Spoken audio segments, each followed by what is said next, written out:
গরিব ঘরে জন্ম, গরিবের কষ্ট বুঝেছেন জীবন দিয়ে।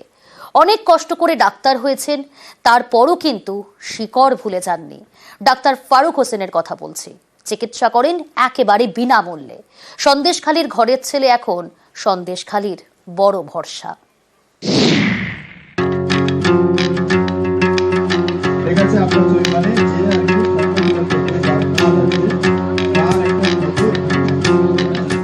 অনেকে বলেন যার কেউ নেই তার ডাক্তার গাজী আছেন।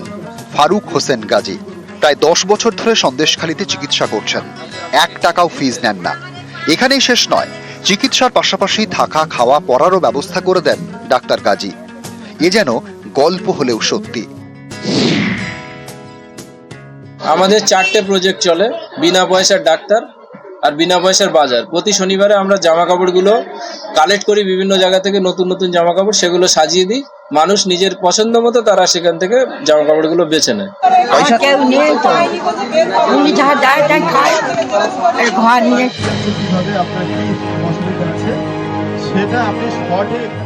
2014 সালে সন্দেশখালীর খাসসাগদায় ডাক্তার ফারুক হোসেন গাজী তৈরি করেন নবদিগন্ত রোগী পরিষেবা কেন্দ্র। এখানে মেলে বিনামূল্যে চিকিৎসা। নিজের টাকায় নবদিগন্ত মিশন স্কুলও তৈরি করেছেন ডাক্তারবাবু। এই প্রাথমিক স্কুলে বিনামূল্যে পড়াশোনা। গরিবের ঘরে জন্ম, অনেক অভাব অনটনের সঙ্গে লড়ে ডাক্তার হয়েছেন। 2012 সালে বাঁকুড়া মেডিকেল থেকে MBBS করেন ফারুক হোসেন গাজী। ডাক্তার হয়ে নিজের শিকড় ভোলেননি, বাড়িয়ে দিয়েছেন সাহায্যের হাত। চিকিৎসা করছেন, আবার স্কুলও চালাচ্ছেন, সবই বিনামূল্যে। মনে হয়েছে যে এই জায়গায় এই কাজটাই দরকার, মানে শিক্ষা স্বাস্থ্যের উন্নতি দরকার। আর আমি তো একদম গরিব পরিবারের ছেলে, নিঃস্ব পরিবারের ছেলে। সেখান থেকে আরো মোটিভেশনটা এসেছে।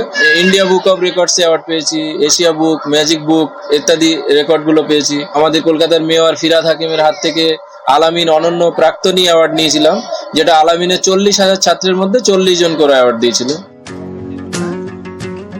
সন্দেশখালী থেকে অনুপম সাহা, নিউজ 18 বাংলা।